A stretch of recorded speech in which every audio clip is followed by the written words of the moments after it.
सकती है। ये छात्रों के भविष्य के साथ खिलवाड़ आखिर ऐसा क्यों? अब मैं क्या कहूँ देखिए दर्शकों को मैं बताता हूँ कि बिहार में सरकार चल ही नहीं रही है ना? बिहार में कॉमेडी सर्कस चल रहा है। पिछले 15-20 दिनों में बिहार में 3 शिक्षा मंत्री बने हैं, है ना? ये हालत है। लगभग 20 रोज़ पहले प्रोफ़ेसर चंद्रशेखर बिहार के शिक्षा मंत्री थे। वो अपना पाठक सर से तनातनी कर रहे थे। उसके बाद उनको उनको भेज दिया गया गन्ना चूसने के लिए गन्ना मंत्रालय। उसके बाद आए आलोक मेहता। आलोक मेहता आए, वो बेचारे उन्होंने कार्यभार सँभाला, कार्यालय जाके बैठे कुछ मुश्किल से कुछ घंटे बाद पलटू राम ने नया गठबंधन बना लिया। अब 1-2 रोज़ पहले ये बन गए हैं, विजय चौधरी बन गए हैं। तो आप समझिए कि 20 दिन में 3 शिक्षा मंत्री, ये तो हाल है सरकार का। पूरा शिक्षा विभाग के अधिकारी इसी में व्यस्त हैं कि एक को गुलदस्ता देके विदा करते हैं, दूसरे का गुलदस्ता देके स्वागत करते हैं। फिर एक को विदा करते हैं गुलदस्ता देके पूरा शिक्षा विभाग तो गुलदस्ता बनाने में व्यस्त है, तो काम कहाँ होगा? और ये जो आपने पूरक परीक्षा फल की बात की, देखिए पाठक सर मुझसे सीनियर हैं, मैं उनकी इज़्ज़त करता हूँ, लेकिन मुझे लगता है कि उनमें मोहम्मद बिन तुगलक की आत्मा घुस गई है। एक फतवा निकाल लिया शिक्षा विभाग ने और वो तो काफ़ी सोशल मीडिया पर वो वायरल हुआ है, मैंने भी पढ़ा है। अब उसमें आप लिख रहे हैं तो लगता है कि उत्तर कोरिया की भाषा एकदम तानाशाही की भाषा कि उन अभ्यर्थियों को चिह्नित किया जाएगा, जो कि मतलब दबाव बनाएँगे और चिह्नित करके उनको अगली परीक्षा में बैठने नहीं दिया जाएगा। आर्टिकल 19 उसमें हर नागरिक को अभिव्यक्ति की स्वतंत्रता दी गई है और हर नागरिक का वो मौलिक अधिकार है कि शांतिपूर्वक अपनी बात रखने का, है ना? अब पाठक सर अपर मुख्य सचिव बन जाए, मुख्य सचिव बन जाए, कुछ बन जाए, वो देश के संविधान से तो ऊपर नहीं है। उसमें ये कहना कि चिन्हित करेंगे, अरे बिहार में बड़े-बड़े माफिया हैं, लेसी सिंह इतनी बड़ी क्रिमिनल है और वो मिनिस्टर बनी हुई है बिहार में। बड़े-बड़े माफिया को तो चिन्हित करने की औकात नहीं है प्रशासन को।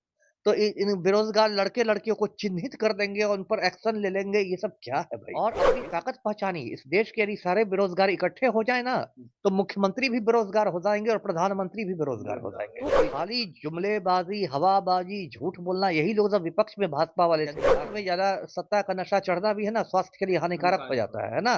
चुनाव आप हार जाइएगा, ज़मानत जब्त हो जाएगी, तो सब राम भक्ति निकल जाएगी, जाके अयोध्या में फिर कटोरा लेके भीख माँगिएगा। नमस्कार, मैं मनीष और आप देख रहे हैं मीडिया दर्शन। बीपीएससी टीआरई 2 का रिजल्ट जारी हो गया। नियुक्ति पत्र आयोग को जारी किया था और कहा कि सप्लीमेंट्री रिजल्ट जारी कीजिए। आयोग ने भी 4 जनवरी को ये कहा कि मैं इस पर काम कर रहा हूं।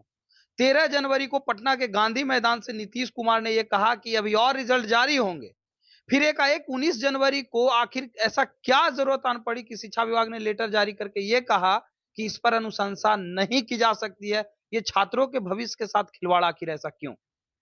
अब मैं क्या कहूँ देखिए दर्शकों को मैं बताता हूँ कि बिहार में सरकार चल ही नहीं रही है ना? बिहार में कॉमेडी सर्कस चल रहा है। पिछले 15-20 दिनों में बिहार में 3 शिक्षा मंत्री बने हैं, है ना?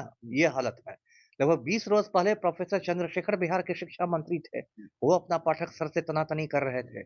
उसके बाद उनको उनको भेज दिया गया गन्ना चूसने के लिए गन्ना मंत्रालय। उसके बाद आए आलोक मेहता। आलोक मेहता आए, वो बेचारे उन्होंने कार्यभार सँभाला, कार्यालय जाके बैठे कुछ मुश्किल से कुछ घंटे बाद पलटू राम ने नया गठबंधन बना लिया। अब 1-2 रोज़ पहले ये बन गए हैं, विजय चौधरी बन गए हैं। तो आप समझिए कि 20 दिन में 3 शिक्षा मंत्री, ये तो हाल है सरकार का। पूरा शिक्षा विभाग के अधिकारी इसी में व्यस्त हैं कि एक को गुलदस्ता देके विदा करते हैं, दूसरे का गुलदस्ता देके स्वागत करते हैं। फिर एक को विदा करते हैं गुलदस्ता देके पूरा शिक्षा विभाग तो गुलदस्ता बनाने में व्यस्त है, तो काम कहाँ होगा? और ये जो आपने पूरक परीक्षा फल की बात की, देखिए पाठक सर मुझसे सीनियर हैं, मैं उनकी इज़्ज़त करता हूँ, लेकिन मुझे लगता है कि उनमें मोहम्मद बिन तुगलक की आत्मा घुस गई है। हम लोग इतिहास में पढ़ते थे, दिल्ली का सुल्तान था मोहम्मद बिन तुगलक।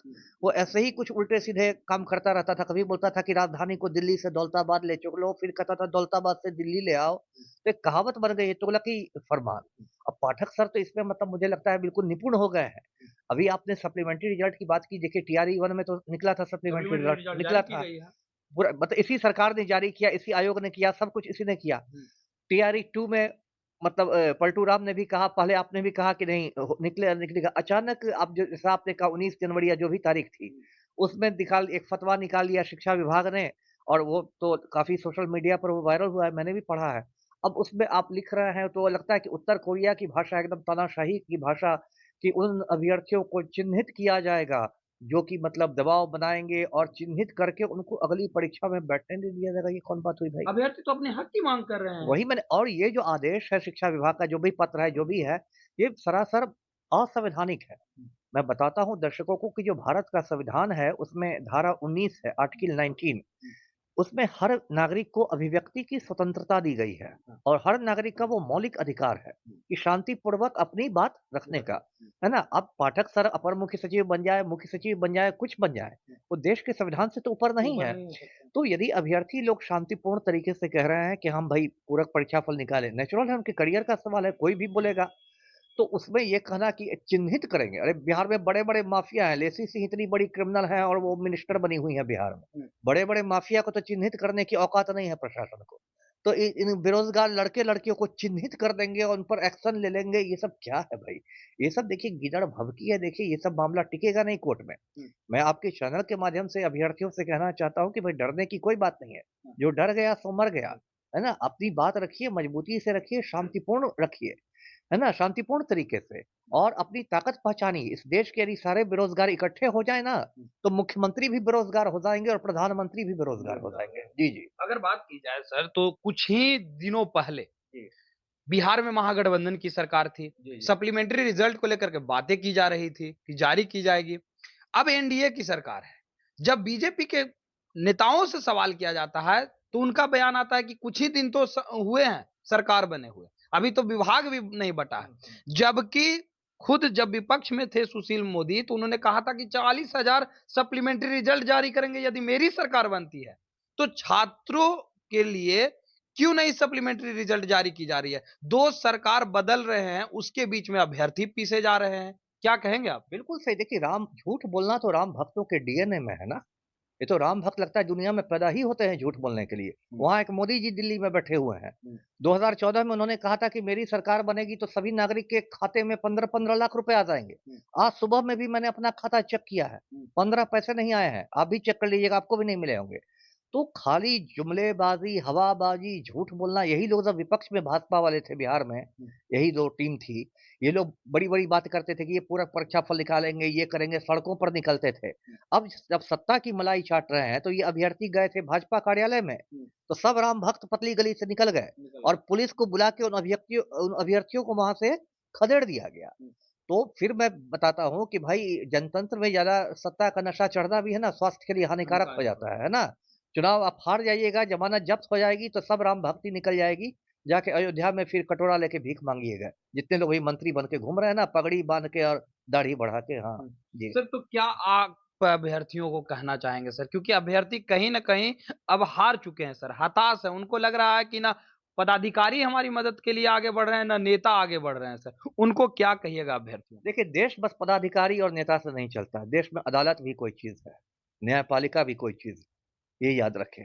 अभी मैं अभ्यर्थियों को याद दिलाता हूँ, अभी एक बबीता कुमारी नाम की शिक्षिका थी, अभी हाल में नियुक्त हुई थी। ये मधुबनी की रहने वाली अंधरा ठाड़ी की। उसने कुछ संघ-वंघ बना लिया था शिक्षकों का, तो उसको शिक्षा विभाग ने फतवा निकाला और बर्खास्त कर दिया। वो बबीता कुमारी चली गई पटना हाई कोर्ट। उसने चुनौती दी अपनी बर्खास्तगी को। पटना हाई कोर्ट ने शिक्षा विभाग को फटकार लगाई है और कहा है कि ये बर्खास्तगी का आदेश तुरंत रद्द किया जाता है और तुरंत आदेश दिया है कि बबीता कुमारी को नियुक्ति पत्र जारी किया जाए। तो देश में बस व्यवस्थापिका और कार्यपालिका ही नहीं है, है ना? न्यायपालिका भी है। ये मोटी बात याद रखें। लड़के-लड़कियाँ, अभ्यर्थी और मैं उनके बड़े भाई के नाते ये कहता हूँ कि भाई जो भी आंदोलन है बिल्कुल वो शांतिपूर्ण करें, नहीं तो आंदोलन की बदनामी